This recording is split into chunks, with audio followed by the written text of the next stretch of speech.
দর্শক, আমরা ভূমিকা সাধারণত দীর্ঘায়িত করি না। অনুরোধ থাকলো, আলোচনা ভালো লাগলে চ্যানেল সাবস্ক্রাইব করে আমাদের সাথে যুক্ত থাকতে পারেন। মাসুদ ভাই, প্রথম জামাতের চরিত্রটা বুঝতে হবে আপনারা। জামাত চরিত্রটা কি দেখেন। জামাত আর এনসিপি প্রথমে একজন আরেকজনের গালাগালি করত।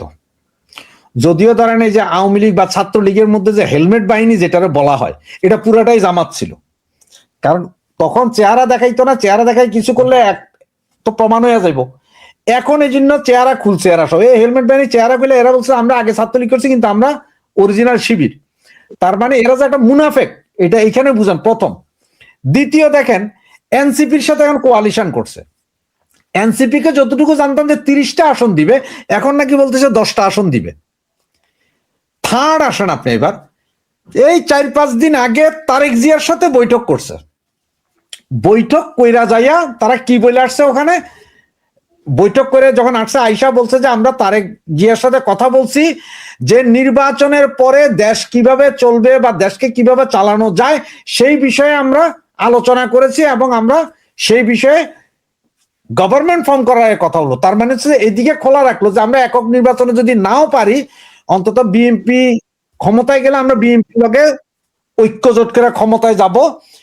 এখন মনে হয় সম্ভবত এই ঐক্যজোট বিএনপি হয়তো মানতেছে না, মানে সরকারের হালুয়া রুটি হয়তো বিএনপি দিবে না বলতেছে, জামাতে দিবে না বলার পরে আজকে থেকে আবার তার শুরু হয়েছে যে নির্বাচনী পরিবেশ নাই, ইলেকশন হইতে পারবে না।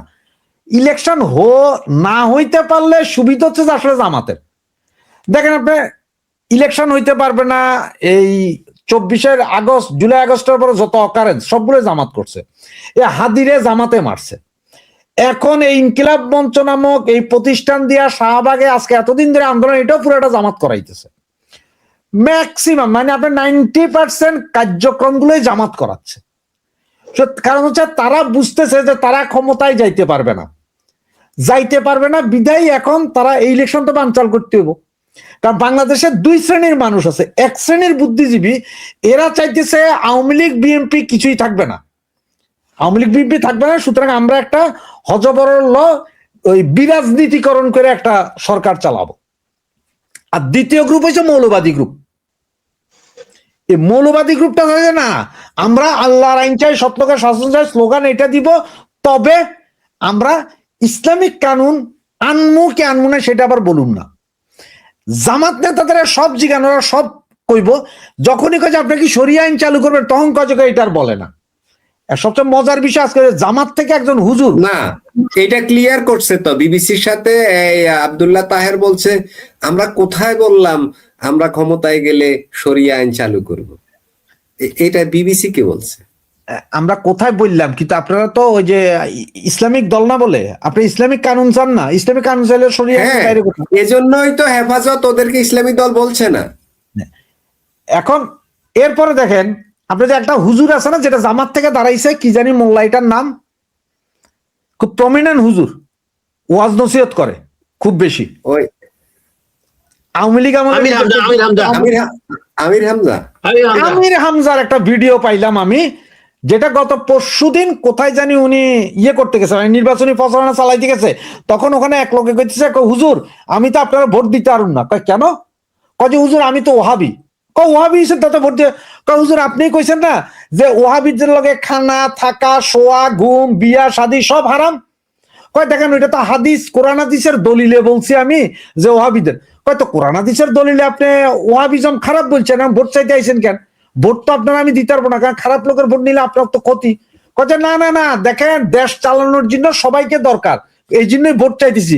তখন ওই লোক কইতেছে কয় কালকে আজকে আপনারা ভোট দিলাম, কালকে আপনি এমপি হবেন, পরশু দিন তো আপনি ওয়াহাবিজম বাতিল করে দিবেন, আপনি বাংলাদেশ থেকে সমস্ত ওয়াহাবিদের দৌড়াইতে দিবেন, তাইলে কয় না তারপর আপনি কোরআন হাদিসের দিকে দেখে হলো আমাদেরকে ভোটটা দিয়েন, চরিত্র দেখেন। এই ইসলামী দলগুলো সবগুলোর এক করছে জামাত, মনে করছে সব ভোট এক জায়গায় এলে তারা পাশ করে যাইব গা ক্ষমতায়, মানে এরা সব দরজা খোলা, সমস্ত ইসলামী দলের ভোট আমার কাছে যাইব। ওই হুজুর জানার কথা বলছেন, উনি আবার ভারতের ওই যে কি নায়িকা নাকি রাশ্মিকা রাশ্মিকা মান্দানা। ওনাকে খুব রূপের প্রশংসা করেন। এখন এই হুজুর বাদ দেন, এখন জামাত ইসলাম প্রথম দরজা খোলা রাখছে, ইসলামী দলের ভোট ওনারা পাইবো, পাইয়া ক্ষমতায় যাবে। এরপরে চিন্তা হচ্ছে না, এটা তো পাওয়া যাইতো না মনে হয়। কয় তাইলে আমরা আমাদের পোষ্যপুত্র এনসিপির আইনানি, মানে ন্যাশনাল চিল্লাচিল্লি পার্টি, এইটারে নিয়ে এসা মনে করলে পরে চিন্তা হচ্ছে না, এইটারে দিয়েও তো ভোট পুরা পাওয়া যাইতো না। তাইলে এখন কি করতে হবে? এরপরে শুরু করলে যে আওয়ামী লীগের যারা আছেন তারা আমাদের ভোট দেন, আওয়ামী লীগ এলারা যদি আপনারা ইয়েতে জয়েন করেন, কোথায়, জামাতে আসেন, আপনাদের সমস্ত দায়ী দায়িত্ব নিরাপত্তা আমরা নিমু। প্রয়োজনে আওয়ামী লীগের লোকজনকে ওনারা জুলাই যোদ্ধা ঘোষণা করে দিবে। অবস্থাটা এরকম। এইটাতেও যখন দেখতেছে কাম হইতেছে না, যে আওয়ামী লীগ তো দিব না মনে হয়, বিএনপির লগে নেগোসিয়েশন, মানে ভাই আমরা যদি 30 আসনও পাই, 10 আসনও পাই, আমাদের 2-4-5টা মন্ত্রণালয় দিবেন।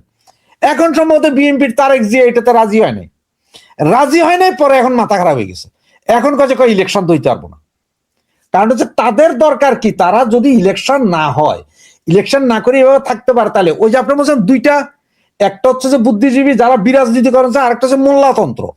এদের কথা হচ্ছে যে ইলেকশন না হইয়া যতদিন আমরা থাকতে পারবো, আমরা একটা আমাদের সুনির্দিষ্ট লক্ষ্যে পৌঁছাইতে পারবো। কারণ এই জামাতের লক্ষ্য ছিল যে 24 দিয়ে 71 ঢাকার জন্য, এখন থেকে সেইটা তো ঢাকতে পারে নাই। এইটা যখন ঢাকতে পারি না, এখন ক্ষমতায় যাইতে পারবো না। না, তাইলে আমরা আমাদের ক্ষমতায় যাওয়ার আগ পর্যন্ত প্রয়োজনে কিয়ামত নাজিলে যাবে, ইলেকশন হইতে দিব না। এইটা হচ্ছে তাদের মূল কাহিনী। সুতরাং ইলেকশন নিতে না দিয়া তারা এই, এবং এইটা দেখেন, যদি ইলেকশন যদি হয়েও যায়, যদি ইলেকশন হয়েও যায়, ইলেকশন আর 3 থেকে 6 মাসের মাথায় জামাত আন্দোলনে নামবো, জামাত আন্দোলন করব।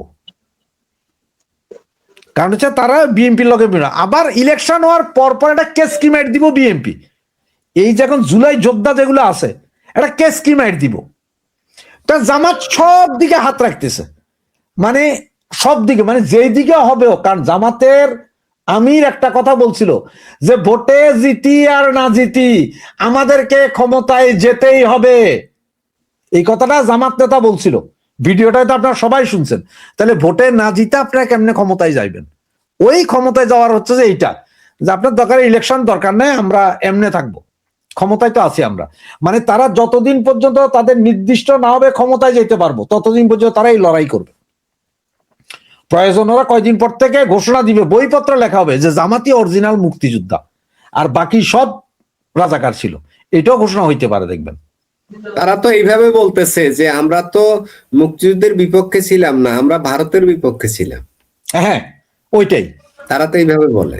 না, এইটাই বলতেছে, কিন্তু ওরা কয়দিন পরে দেখবেন যে তারাই মুক্তিযোদ্ধা, বাকি সব রাজাকার।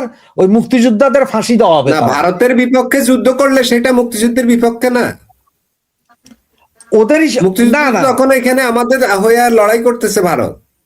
না, এটা ভারতের বিপক্ষে। তো ভারত পাকিস্তান তো যুদ্ধই হয় না, যুদ্ধ তো প্রথম হয়েছে বাংলাদেশ আর ভারত তো আমাদের পক্ষে এখানে যুদ্ধ করতেছে। আমি ভারত পাকিস্তানের কথা বলছি না, ভারত তো এখানে এখন এইখানে যদি কেউ ভারতের বিরুদ্ধে যুদ্ধ করে, তো সেই যুদ্ধটা মুক্তিযুদ্ধের বিরুদ্ধে হলো না? হ্যাঁ, অবশ্যই। এখন এইটা তো আর আপনি বাঙালিকে কেমনে বুঝাবেন বলেন? কি বুঝাবেন কেমনে? এটাই তো চিরবাস্তব, এটা তো বুঝানোর বিষয় না। এটা তো তারা নিজেই বুঝতে হবে। ভাই বাঙালি বুঝবে না, সবচেয়ে দুর্ভাগ্যজনক হচ্ছে বাঙালি বুঝবে না।